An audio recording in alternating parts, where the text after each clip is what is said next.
যে সিনগুলো আমাদের ক্যামেরা ধারণ করা হয়েছে তাতে আমি তাকে দেখলাম যে সে সুন্দর করে মানে সিনগুলো কোনো রাব ব্যবহার করি না আজকালে কোনো এলাকাবাসী করবে না যে রাব ব্যবহার করছি কারোর লগে।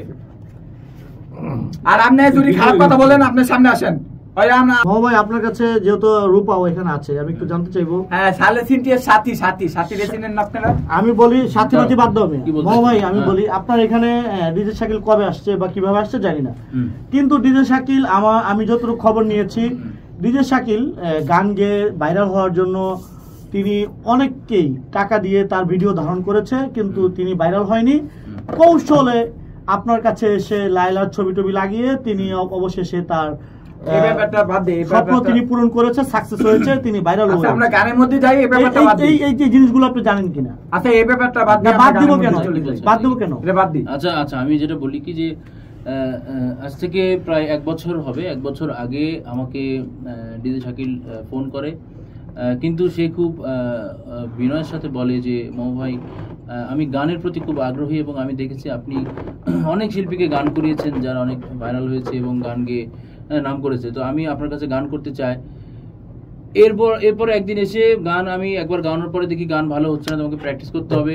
সে আমার স্টুডিওতে শুয়ে পড়লো এবং সে গান না গেয়ে যাবেই না, এরকম একটা ব্যাপার। তো আসলে এই নাচরবান্দা স্বভাবের কারণেই সে আস্তে আস্তে এগিয়ে যাচ্ছে, আমি শেখাচ্ছি। এবং আপনি যেটা বললেন ভাইরাল হওয়ার জন্য কোনো কিছু করে টেকনিক করে যে ভাইরাল হওয়া যাবে এমনও না বিষয়গুলো, কিন্তু চেষ্টা সে করে যাচ্ছে এবং বিভিন্ন গান দর্শকদের উপহার দিয়ে যাচ্ছে।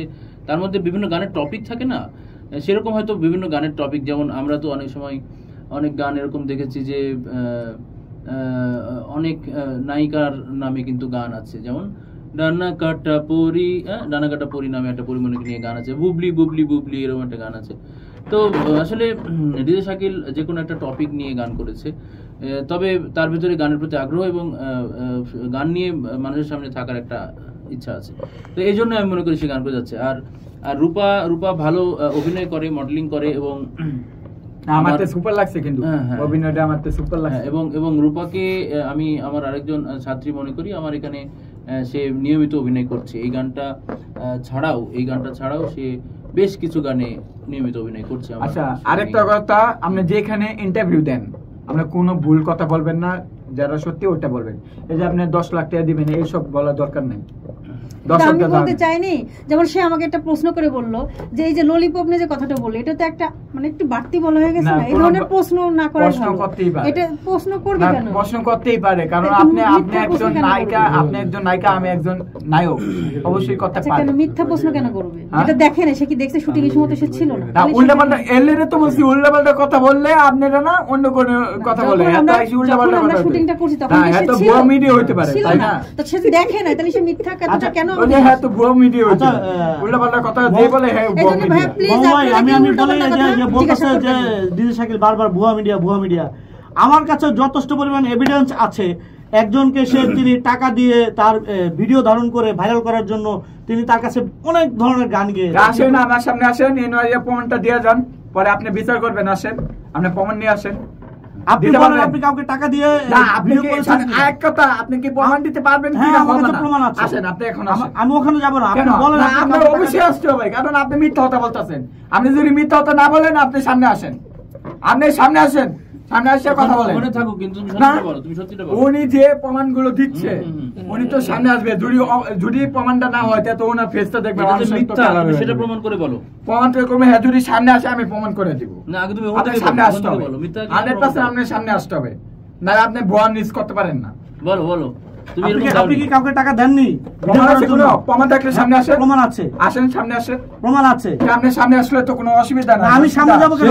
আসতে হবে, সামনে যাবো কেন? তুমি এখান থেকে কথা বলো, ক্যামেরার পিছনে যিনি আছেন উনি তো ক্যামেরার পিছন থেকে প্রশ্ন করবে, সামনে আসবে কেন? তুমি তো না, হ্যাঁ যে আমার লগে যথেষ্ট প্রমাণ আছে, উনি যে বললো তাহলে তো উনি আমাদের সামনে আসবে যে আমাদের কালার কথা আছে। উনি যদি না আসে তো হ্যাঁ বন্ড প্রতারক। উনি যদি বলে তাহলে তুমি কালার হয়ে যাবে না তো? তুমি তো দাওনি, তুমি বলো আমি দেইনি। তুমি এটা কতবার বলবো? একবার হ্যালোকে লাগলো, একবার হ্যালোকে কথা কয়, একবার হ্যালোকে কি কইছে, ওই যে ললিপপ, এগুলো প্রশ্ন কোনো, এগুলো কি মিডিয়া কোনো প্রশ্ন করে? আর এই ধরনের প্রশ্ন করলে তো মানুষ আপনি সামনে এসে প্রশ্ন করেন, আমি উত্তর দিব। আন্দাজে কথা বলবেন না আপনারা, আমরা মিডিয়ার আন্দাজে কথা বলবেন না, সবাই এরকম করে। আচ্ছা মিস রূপা, আপনার সাথে যে মিউজিক ভিডিওটা করেছে তার অভিনয় কিরকম ছিল, বা আপনি কি তার অভিনয়ে সন্তুষ্ট কিনা? এই তো সুন্দর একটা কথা বললেন আপনি, এরকম সুন্দর কথা বলবেন। শাবাশ, এরকম সুন্দর কথা বলবেন। যদি একটু উদাহরণ দিয়ে বলতেন। উদাহরণটা আসলে ভাই মিউজিক ভিডিওটা দেখলেই বুঝতে পারবেন, তারপর আমি একটু বলতেছি। আমাদের সামনে কথা বলেন, দেখে আপনি কিরকম। এই তুমি তামিমের কাছে করো নাই, ভিডিও করো নাই টাকা দিয়া? কোন তামিম? লাইভ টিভিতে করো নাই? না। হ্যাঁ না। আর যদি ভিডিও থাকে আসেন, আর যদি টাকাতে থাকে আসেন, এন আসেন। হ্যাঁ, যদি বলে, যদি সে তো বলছে, সে তো আমগোর সাথে ভিডিও করে, যদি রেকর্ড আনবেন এবং ভিডিও টানবেন, ভিডিও টানার পরে যদি প্রমাণিত হয়, আপনি শাসন করবেন আমাকে। আসেন, আপনি আসেন। তুমি বারবার ডাকতেছো কেন? না, আপনি ভিডিওতে আসবেন তো, আপনি ভিডিওতে আসবেন না, আপনি প্রমাণ করতেছেন, আপনি ভিডিওতে আসবেন না, আজব কাহিনী। বন্ধ করে